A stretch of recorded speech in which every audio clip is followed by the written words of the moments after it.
Let's talk more about the holiday shopping season with someone who has a great read on the consumer. Conor Flynn is the CEO of Kimco Realty, which owns and operates over 560 shopping centers in the U.S. Kimco's top tenants include TJX, that's the parent of Marshall's, TJ Maxx, and HomeGoods, Home Depot, Ross Stores, and Kroger, just to name a few. Conor, it's great to have you here with us. Steve, of course, went through some of the data that we get from Affinity Solutions ahead of the U.S. retail sales. Obviously, online continues to be strong.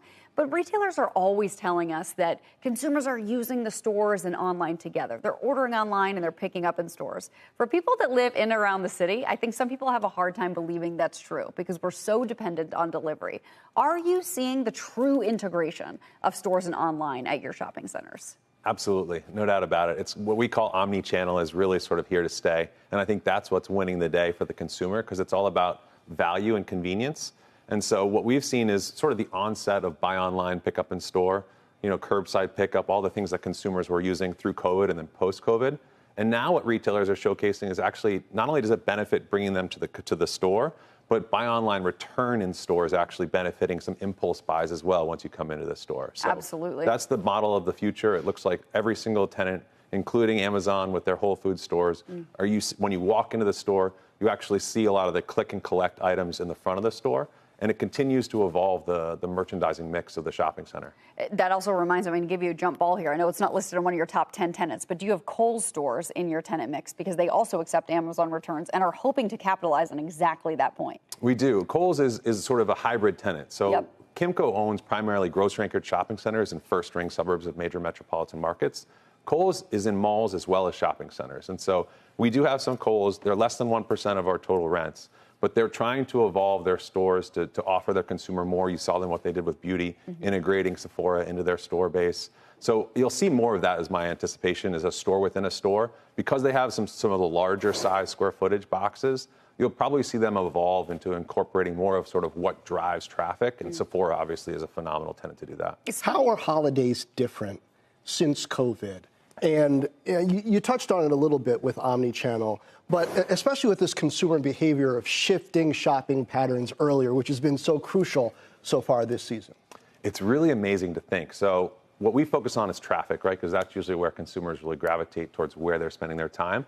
So our traffic was up year over year, even during Black Friday. And so what we find is that the consumer is really focused on understanding where they can find the best value in a convenience type of environment. So what we try and do is capture that shopper that's either driving to work, driving to school, and so that daily commute. And what we offer is really essential goods and services. So it's typically the grocery anchored shop. And what we try and do is have merchandising mix like a TJ Maxx, like your daily goods and services. A lot of medical uses are coming into the shopping center. It's amazing to think that the all-time low vacancy rate, all-time low in the United States history is right now. Retail has not had any new supply in 13 years.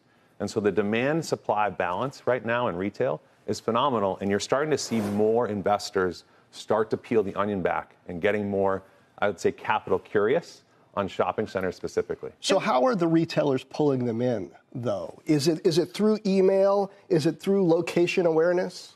It's everything. I mean, if you think about the e-commerce benefit, is typically you give them all of your information without a second thought, right? You load up where you live, where you work, and you click submit. And then all of a sudden you become a loyal customer. Well, brick and mortar retailers now have that online presence. They have all their consumer data. And what they try and do is I'm sure your email is filled with them because mine is, figuring out what the consumer really gravitates towards, offering them coupons, trying to get them to come into the store. And even sometimes they offer pickup discounts because when you're using your own car, your own time, your own gas, that margin continues to be enhanced when you pick it up in the store. And we're all impulse buyers. As soon as we walk in the store, we're usually buying something else. If I can sort of wrap up two of your thoughts there, you're talking about how traffic was up in your locations on Black Friday year over year, which is not what we saw from a lot of sort of the traffic aggregators, the Sensormatics, Retail Next, Pass By. So what was the difference for you, number one? And number two, is that traffic leading to higher or lower conversion with the idea that people are doing a lot of pre-shopping on their phones? So I think a lot of it has to do with what Kimco offers the consumer. So if you think about market share, and if you look at the old school department store and just the market caps of those old school department stores that are typically mall anchors, and then look at the shopping center anchors, what Kimco owns, Target, Walmart, the grocery stores that are driving traffic every day, that's really what's capturing sort of the customer because it's a quick trip. It's an easy, convenient run from your school or from where you work. And then what you do is typically you jump into a TJ Maxx or a Home Goods, you go treasure hunting is what we like to call them, and you find those one-off items that you won't find again. And I think that's what's really resonating. Also, there's more stores opening in grocery anchored centers than there was before. So like a Sephora, for example, used to really just be focused on A malls. Now they're going into grocery anchored shopping centers because if you think about it, their customer is shopping Whole Foods. So why wouldn't you want to capture that eyeball that's going by the grocery store more frequently than in, say, maybe a destination trip? Fascinating stuff. Conor Flynn, thank you so much for joining us here today, the CEO of Kimco.